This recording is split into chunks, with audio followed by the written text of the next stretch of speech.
Let's talk Texas Rangers. They spent $500 million with a B on the middle infield. And of course, what's their system full of? Middle infielders. I hopped on with Brice, Paterik of LockedOn Rangers to chat about this top 10, what they do about the log jam, and the overall outlook for this farm system. You are Locked On MLB Prospects, part of the Locked On Podcast Network, your team every day.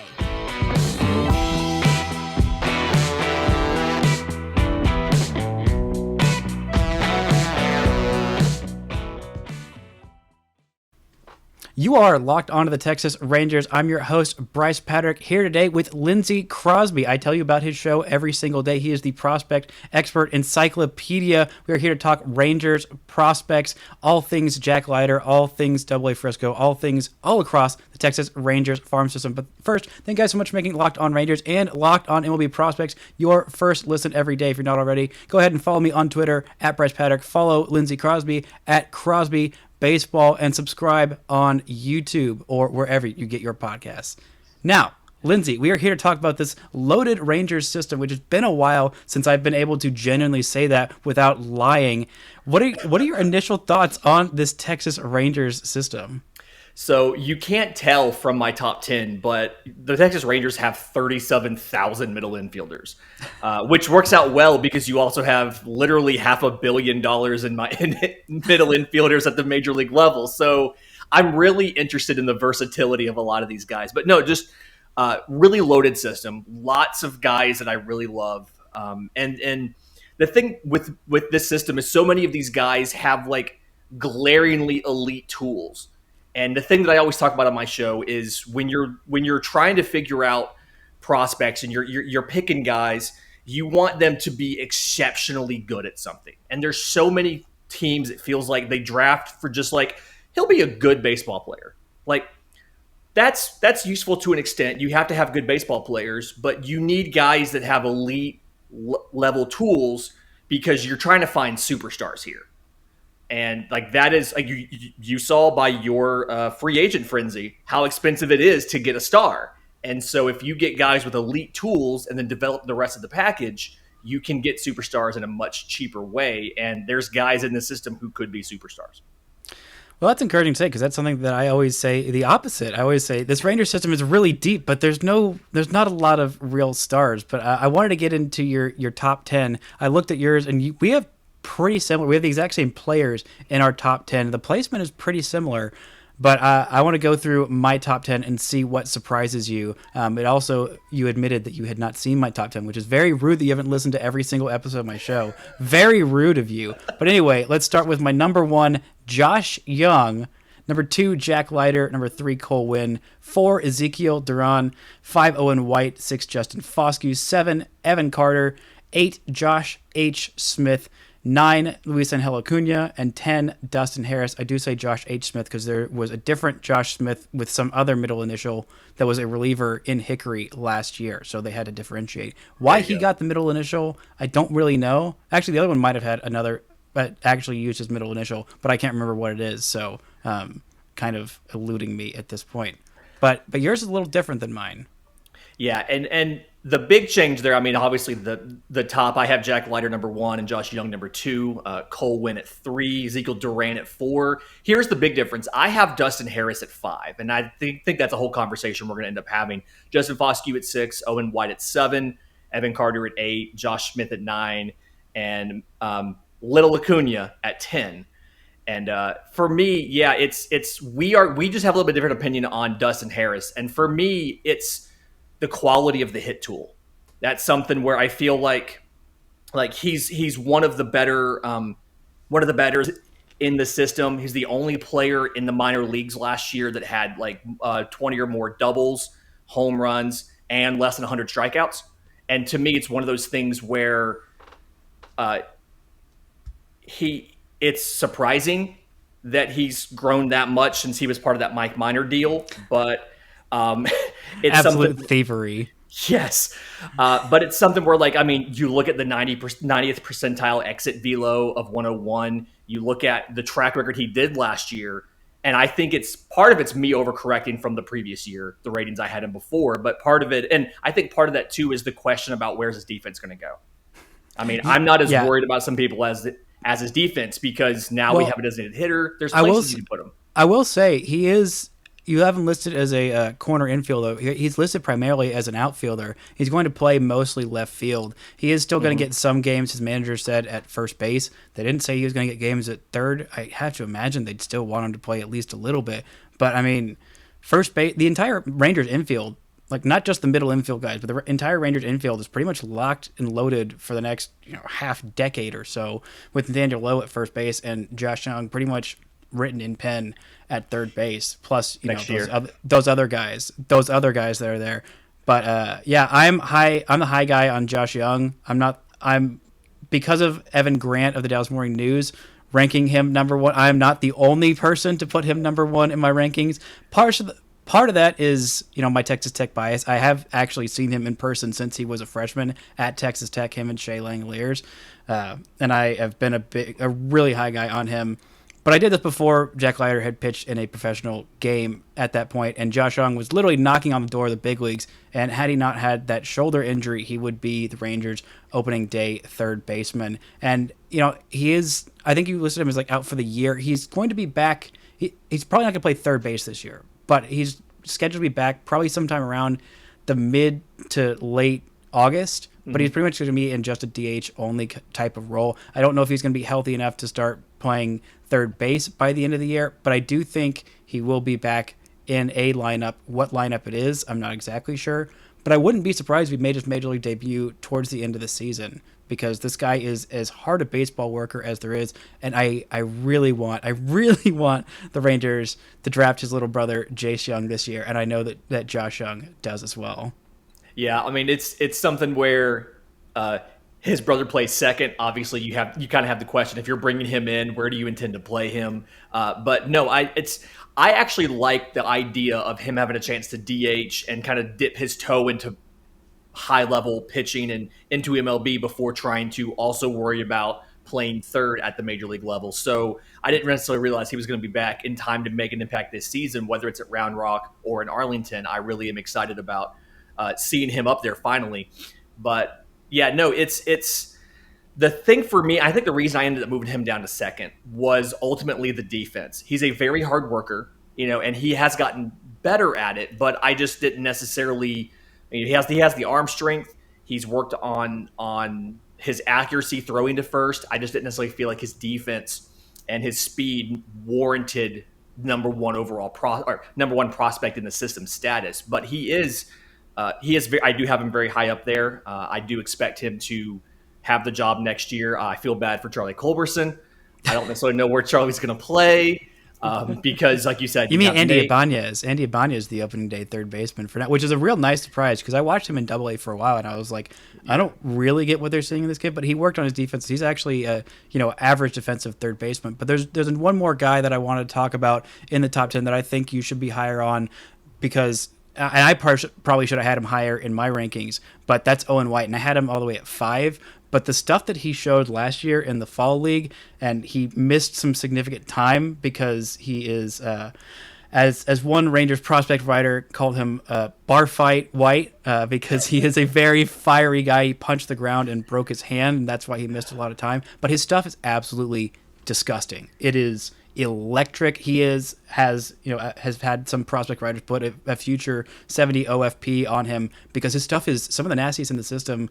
It might be there with Leiter. Probably done 3 pitches as good as him, but his fastball is nasty. His breaking stuff is nasty, and he really needs to be on a lot more people's radars as being pretty high. He's going to be a top 100 guy consensus around most places by the end of the season, I think. Yeah, and the big thing there for me with Owen White is just health. I mean, if you drafted in 2018, they rested him post draft, so he didn't go to that was part of the deload program the Rangers did that had some disastrous effects, but they'd had so many Tommy John surgeries that I don't blame them for trying. It just worked out horrendously. Yeah. I mean, 2019, he's recovering from his own TJ. Then he lost 2020. So the big thing for me is I can recognize the tools. He's got tons of ability. I do have him on my short list of top pitching prospects in baseball by next season, but it's just I think he's thrown like 36 innings in professional baseball, and he was drafted in 2018. But they were really good, though. They were really good innings. The fastball is a really good I mean, swing and miss is almost 50% on that thing. It's a really good fastball. I think my notes say like one of the best fastballs in the entire system. It's just a matter of I've barely seen it, and he's one of the guys I have marked as like he's going to climb the board relatively quickly, and we're going to have him in that. I mean, probably top 5, if not top 3, if he stays healthy the entire season, just based on what he has. He'll probably overtake Alex Spies for best fastball in the system, and be one of the top 5 or 6 pitching prospects in all of baseball. Well, I don't know that I saw that Leiter for fastball firsthand, and I saw some of the TrackMan numbers on it, and it was a good thing that I was sitting down because that was my goodness, it was beautiful and disgusting all at the same time. Yeah, it's I've had a chance to watch Leiter pitch in the SEC for a little while, and then I mean it's something where. No brainer. That was the easiest draft pick I've ever seen. I imagine there's a very, very real chance he'll be in Texas this year. I mean, he'll be in the put that as one of my 3 year. Bold predictions of he makes a couple of starts by the end of the season. And it's not even going to be I think he'll be good when he does it. I mean, it's not even that surprising. I think it's going to be. I'm hoping my goal for the Rangers this year is just not be out of it in the last month of the season. You don't have to win anything, but just don't be completely out of the race. And I think they might bring him up to help them actually win baseball games as his first full year of being drafted, which is hilarious and amazing. I mean, starting him off at Double-A in and of itself is a huge sign of, vote of confidence in his stuff and what he does. And I mean, I think I have him as the number 1 prospect in the system, and it's kind of reflective of the fact that he's, in essence, just about ready to go now. Only thing that you're really doing is you're really just it's the clock, right? It's the service time clock. But then really what you're doing is you're just getting him acclimated to the rigors of professional baseball as far as pitching every 5th day. You saw in college he skipped a start due to I think it was arm fatigue, and he's one of those. It was pretty much fatigue. He just wasn't sustaining it through the last start, and he had kind of had a couple of starts that were not as great as he wanted. So but other than that, I mean, he's in essence a fully formed, made product ready to go, and that's what's terrifying. And that's why I had him ultimately number 1 overall, was just the fact that he's got one of the most electric arsenals in the entire country. The fastball can hit 99. I mean, the curveball, the slider, and then a changeup that he almost never throws. But when he does, it's a 40% swing and miss. He just never throws it. It reminds me of Max Scherzer's curveball. He's I don't need it. He has it. It's great. He just doesn't use it. Same thing with Leiter. He has a change he doesn't even need. And so, that's why I have him number 1, is he's got, 4 plus pitches, including 1 that's virtually elite and 3 that are very, very good. Yeah, he's got a really great arsenal, and him coming up to the big leagues would be something really, really great and really, really fun for Rangers fans to see this year. But coming up, we're going to get into what the timetable on some of these top 10 guys are, how they're going to help the Rangers restock and get back to being a half-decent baseball team. But first, this episode is brought to you by Built Bar. You guys know about Built Bar. It is the best-tasting protein bar that has ever been invented. That is a fact. That is a true and certified, absolute truth. And there are just so many different flavors. What would you say is your favorite flavor, Lindsay? Peanut butter brownie. 100% without a doubt. Peanut butter brownie. I like a man who's confident and knows exactly what kind of Built Bar. For me, I always waffle because there's literally so many, and I'm indecisive by nature. But the mint brownie is always solid. If you want to go try these out, they are absolutely delicious and great for you. Full of protein, low in sugar. You can go to built.com. Use promo code LOCKED15 for 15% off your order. Use promo code LOCKED15 for 15% off at built.com. Wait, that was promo code LOCKED15 at built.com? Yeah, correct. For 15% off your order at built.com. Nice. So let's get into this Rangers contention window. Obviously, the Rangers were horrendous last year. Their first 100-loss season. Sorry, not 100. If they lost by 100 in a game, that would be more cause for concern. I think that would be a record. It would. It would most definitely be a record. But it's their first 100-loss season since the 70s. This team has had some bad years. It had, honestly, some bad decades. But being 100-loss bad is something that they have avoided since until last year, which Sorry. the last 2 years has been really rough. Quick diversion. The modern record for margin of victory was actually your Rangers in Oh yeah. 2007. You beat the Orioles I 30 to know. 3. Okay. Oh no, I Okay. remember. It was a great game. It was a great Okay. game. I believe. Who was on that team? It wasn't Josh Hamilton. Wasn't there yet. Nelson Cruz wasn't there yet. It was some Michael Young action, and I believe. Oh my gosh, was Teixeira still there, or did he just? He was either there or I think he had just left for Atlanta. I think so, because that was the year when things were. Anyway, that was Yeah, a really because great. Salta all-time game. Lamacchia hit two my homers in that game. Yeah, he did. Oh, right. the great Salty. On a Rangers. Actually, I don't even remember when he left, but around that Rangers contention window, that's kind of about where the Rangers are in that timeline of like. But they really sped up the timeline. That's what happens when you spend $500 million on a new infield, which, thank God they did that. They're so much more fun to watch already this season. But some of these guys, they're going to get here pretty quick. And let's just go through some of the guys who you said we're going to make our guesses of who's going to make it this year. Of their top 10 guys, I think I say Josh Smith is going to make the major leagues this year. I don't know when, but I know he's going to. Cole Winn is most definitely going to make his debut. I don't know when exactly it is, but I know it's going to be before the end of this year, unless the Rangers get like super, super conservative with his development. Because, I mean, they let him go a long time in Double A last year. He really didn't have that much more to prove in the second half of the season against Double A hitters. But again, he was another one of those guys who was in the deload program, hadn't had that much professional experience, but is so polished. I always forget that he's like 21 years old. And I think, he was like 21 years old, or 20 years old last year. And he's 21 in AAA, knocking on the door of his major league debut. But I think as for those two are the ones, and I think Josh Jung eventually, and then maybe a little bit of Jack Leiter. But Smith and Wynn, I think, will contribute for a decent chunk of the season, not just a cup of coffee at the end of the season. Who do you think is going to make it to the major leagues this year from this Ranger system?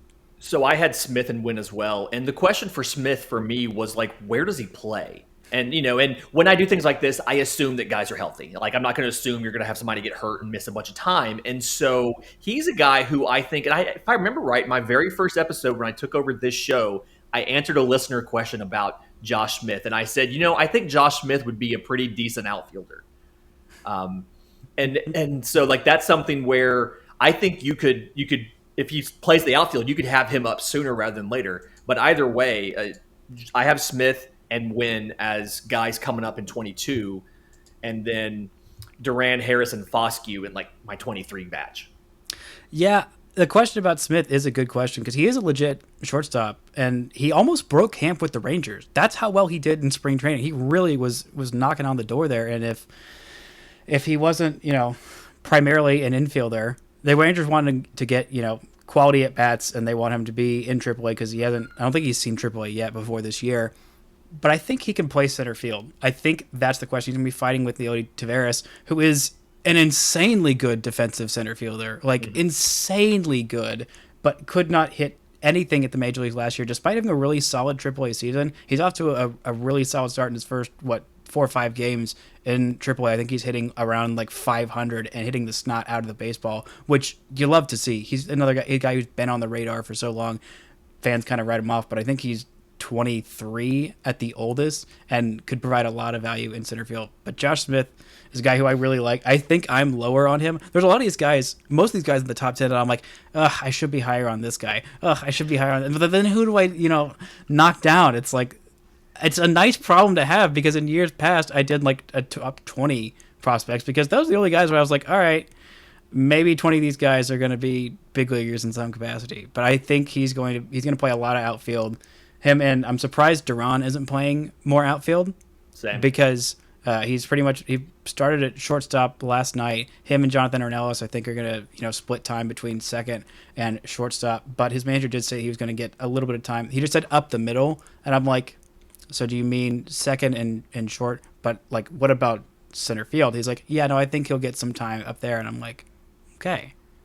He hasn't as quick twitch as Josh Smith. I don't think he's as legit defensively at shortstop. I really don't. I think he's a left fielder / second base, but he's got a lot more power than Smith. So, yeah, I think he comes up in 23, and Leiter makes more of an impact of being up there for the full season in 23. Foscue, I don't know what kind of a timeline to put on him. he had a really great first half of the season, but once he hit Double-A, it really stumped him. And I'm a little worried about he was maybe selling out for a little more power. He's just not as advanced as I would have thought. His strikeout rate was a little higher than I thought it would be for a guy who has his profile. But I think Dustin Harris also makes it in 2023. Yeah, I mean, and the big question on a lot of these guys, obviously, is just where do they play? I mean, with so many infielders, but Foskew's a guy. I think I had him at sixth. It's the one I don't necessarily super believe in at six. It's something where he really hasn't been healthy, and we just have not seen nearly enough of him for my taste. I mean, he's got like 60 games in professional baseball. Obviously, he was a high school guy, and it's something where like, okay, you don't have a ton of time with him. When you saw him in high A, he looked good, like you said, scuffled in Double-A. Really goes for the home run a little too much, and that's something you see in the younger guys, and I just want to see him kind of grow out of that. Well, he was a college guy. He was Mississippi State, and the whole thought was that he was a polished guy, and that whole 2020 draft I was so confused by it at the time as a Rangers fans, and we're gonna get into this a little bit more, but it's looking like that 2020 draft could be a huge bonus for the Rangers. We're gonna take a quick break. When we come back, we're gonna look a little bit more at that 2020 draft for the Texas Rangers. So that 2020 draft there's a lot of guys on there. At the time, I was super critical, and I kind of lambasted the Rangers for what they did because they sounded so full of themselves. They were so proud of what they did. And the Rangers' history with drafting. It's been bad. It's been really bad, especially at the top end for the last few years. They've done a pretty good job of finding guys in like the 10th through like 20th round that ended up being somewhat capable major leaguers in some capacity. And like, that's great. That's a nice bonus.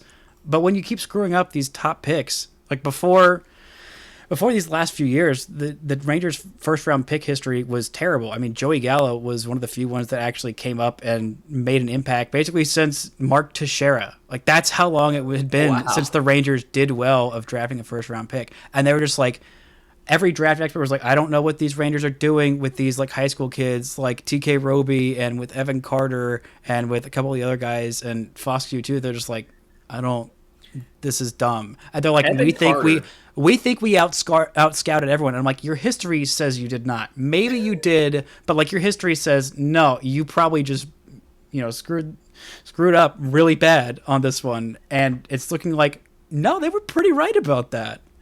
Yeah, well, I mean, like, Evan Carter's a guy, wasn't on the top 500 list going into the draft. Crazy. And I'm like, there's only 5 rounds, and you're capping, like, they're capping signing bonuses afterwards. If you've done such a good job at scouting him, just sign him afterwards. Like, somebody else had to know about him for you to take him in the second. And when it first happened, I was really confused. And then you go and you look, and he's a kind of a consensus, top 20 guy there. And I mean, Foscue, Carter, Roby is a guy that I've got in this rundown as, somebody who I'm excited to watch a bit. Oh, keep your eyes on him because that guy's got some nasty stuff. He's changing his arm angle, so his spring was a little bit bad, but he's getting a more repeatable mechanic, so it's going to do less damage. Because that was one of the worries about him is he had kind of funky mechanics that might have hurt him. He was able to dodge Tommy John surgery last year, but did have that elbow injury, so there's a little bit of nerves there. But he's still figuring it out. But his stuff it's real good. Yeah, like, I mean, the spin rate on the fastball is like 2,500 RPMs. The curveball is almost 3,000. I mean, and then the changeup has that good, 10-mile-an-hour difference from the fastball. And he's a guy that a little bit lower ranked in the system, but somebody that I'm really high on. And he's going to be in high A Hickory. I think he's going to make it to Double-A easily during the course of the season. And he's my dark horse for maybe even making it to Triple-A. I don't know. I think that might be a little aggressive. The Rangers were pretty aggressive with him and with the other guy that I literally just said 2 seconds ago, Evan Carter. Evan Carter, his back injury scares me a little bit, but I think everything that I've heard, he's a legit defender in center field. The on base, he only played like 30 games last year, but he had an on base over 400 as an 18-year-old in full season ball, or a 19-year-old in full season ball, and I was like, oh. Yeah, that's a big thing. And you played center field? And you walk more than you struck out. And you have a little bit of power, especially for a teenager that'll probably come along more. That's very exciting. But this double A rotation is stacked. Like, it is stacked. It is 6 deep. It is legit 6 deep. And there's like a 7th guy that will probably get some time. But I'm sure they would have liked to seen Owen White and TK Roby up, or Tekoa. I usually say TK because I usually screw up either writing or pronouncing Tekoa. But I'm somehow doing it really well now. But like it's going to be a matter of time before these guys. I believe every single pitcher of the 6 in the Frisco rotation is a big leaguer. And I think all of them have the capability to be some level of big league starter. Like, it is really nasty. Zach Kent probably has the best slider in the system. Really interesting kid. Is a slider first kind of guy, which I love. A weirdo. Love a guy who pitches non-conventionally. Cole Reagan's the guy who had 2 Tommy John surgeries, former first-round pick, has a disgusting changeup, and has touched 97 now. He's sitting 93 to 95, and the slider looks better. The curveball looks better. He's been working a whole lot on those. Got to see a live BP of him. Really like him. And there is also Cody Bradford, who is the opening day starter, who is a local kid from Aledo, went to Baylor, had some injury issues, but is a really solid prospect that should be on more people's radars. Like, this is a really, really good Frisco rotation. It's not just Jack Leiter. There's a lot of guys in here that are pretty dang good. I am coming to Arlington for the Braves series to visit my mom. She lives in Dallas, and I am trying to find a way during this trip to like make it to Frisco and see some of these guys, because I have seen nothing but great things. My MLB.TV has been pretty much locked onto them for the first week into the season. All right, since I'm the prospect guy, do you want some like super deep guys, like outside the top 30 guys that Rangers fans should pay attention to for when they eventually make it onto these lists? Yes, I would love that. Give me the random prospect guys that are only like, there's some hearsay and whispers that there might be a guy. This guy threw 100 once, but he's shrouded in an invisibility cloak. Like, give me those type of guys. Those are my favorites. So one of these guys, literally the video I think was filmed on a potato. I could barely, and then to go along with it, I got like a blurry cell phone camera of a TrackMan screen. Like, it's. But, okay, so right-hand pitcher Emiliano Teodo. I think I'm saying that right. He's got great velocity. He's got a great spin. So, like, the stuff is there in the pitches. He's just incredibly young. He needs professional innings. And then if you look at him, he's a little bit on the smaller side. He's not like Tristan McKenzie small, but he's a little bit on the lighter side and needs that body development. But like, I'm looking at his velo, and he's already upper 90s. The size that he is, give that man 10 pounds of muscle, 15 pounds of muscle, put him in a professional like nutrition and like weight development. Like a Ronnie Enriquez type. Yeah, like he's going to be throwing 102. I mean, he's going to be 100 green. So a guy super deep, I'm excited on, just if nothing else, just to see him play domestically. Yeah. Outfielder Josie Gallon. I think I'm saying that right. Okay. Tons of power. Hits like light tower power, just hits bombs. Got a little too much swing in this. So that's something where I think if you see him on this list, it's going to be, can he fix that? Mm-hmm. Can he just make more solid contact? And then the last one is Daniel Mateo. Lots of questions I have about Daniel Mateo. Exceptional defender in center field. I've heard he added like 20 pounds of muscle, which is a lot. Yeah.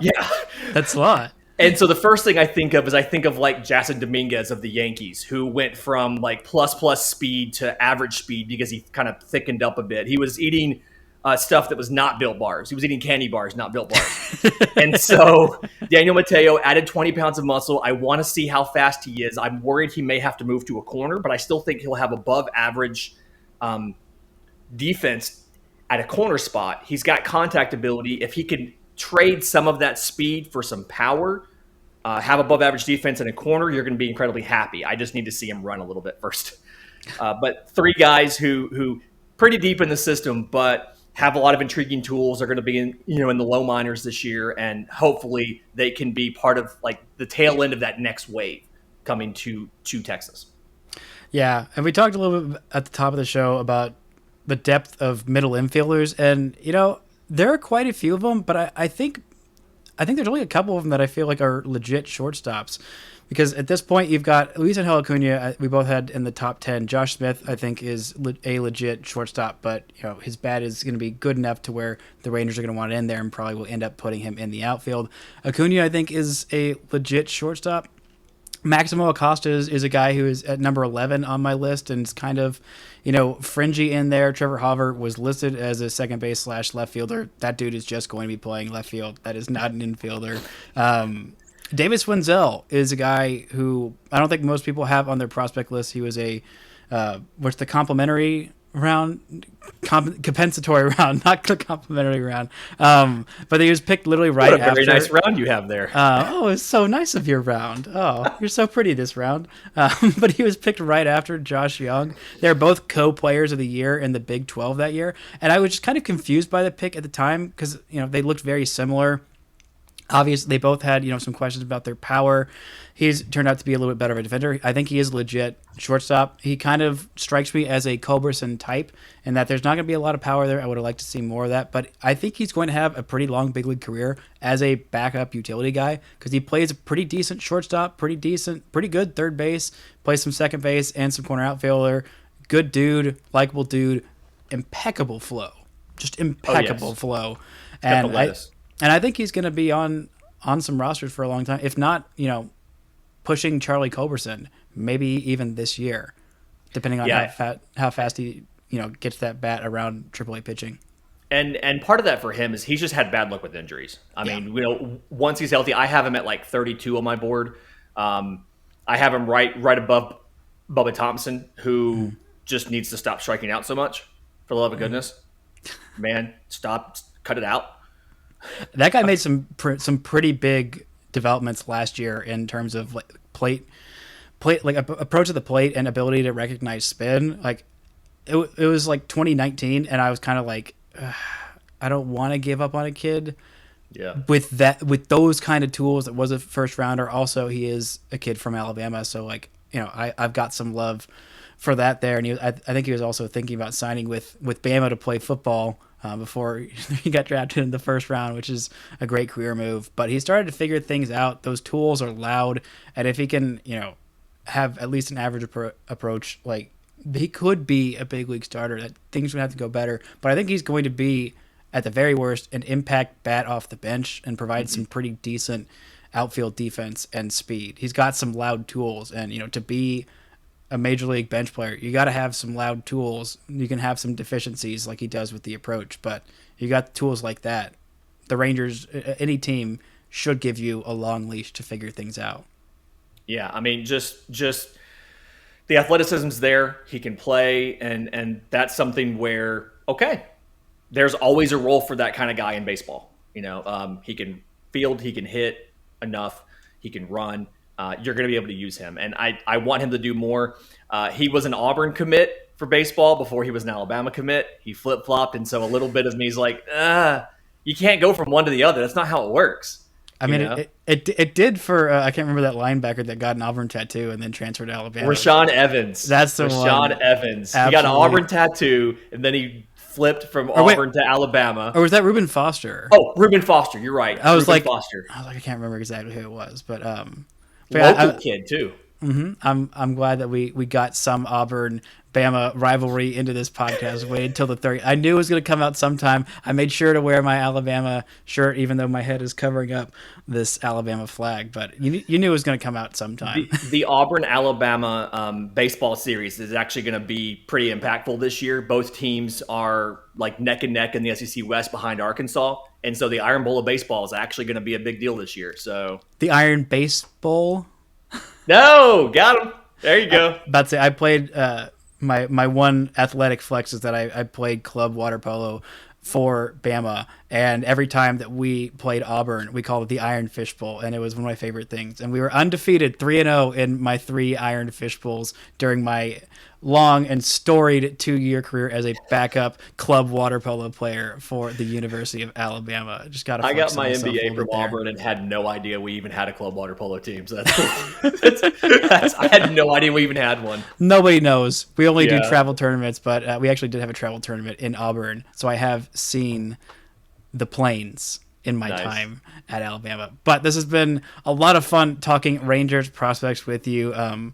Any final thoughts on this system? Any final things that you're most excited about for this farm system this year, or just things that you're genuinely impressed by about the Rangers doing? I want to see Jack Leiter pitch in the big leagues now. just do it now. Who cares? Do it now. If you want to wait for the Super 2 deadline, do that. That's fine. But just go ahead and promote him. We all know he's ready. Come on. What are we doing? He threw 60 whole pitches, and I think a little bit more than half of them were strikes in that start on Saturday. But the kid is as polished in so many ways.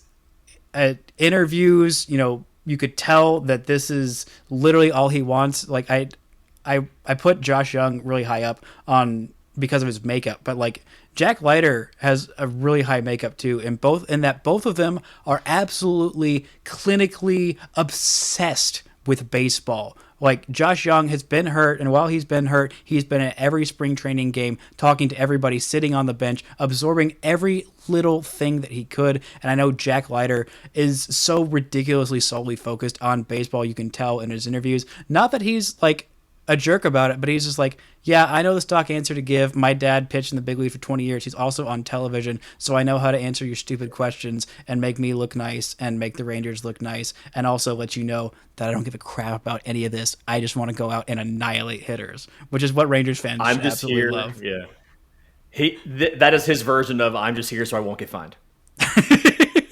Yeah, but he's even nice about it too. It's like, oh, okay. He even answered my stupid question about Waterberg, which I'm like, there you go. He answered it the right way too. Didn't just answer it, but like had some personality about saying that he liked Waterberg. I'm like, yeah, that's what you do. That's what you do when you're in Texas. You have done your homework. Kudos to you, Jack Leiter. Now go shove and get to AAA like next week, and then get to the big leagues the week after, because John Gray's already hurt, and I'm jonesing for some Jack Leiter major league innings, which I'm hoping that we get by the end of the season. But thank you so much for joining me. Where can Rangers fans find you and your good work, Lindsey Crosby? So I'm on Twitter at Crosby Baseball. My show is on Twitter at LockedOn Farm, and you can subscribe to Locked On MLB Prospects wherever you get your podcasts and YouTube. And if you have questions about any guys in this system, we do mailbags every single Monday. Send them in. It's a great mailbag and a great show. Thank you so much for taking the time. That'll do it for this edition of Locked On Rangers, and until next time, don't forget to enjoy baseball.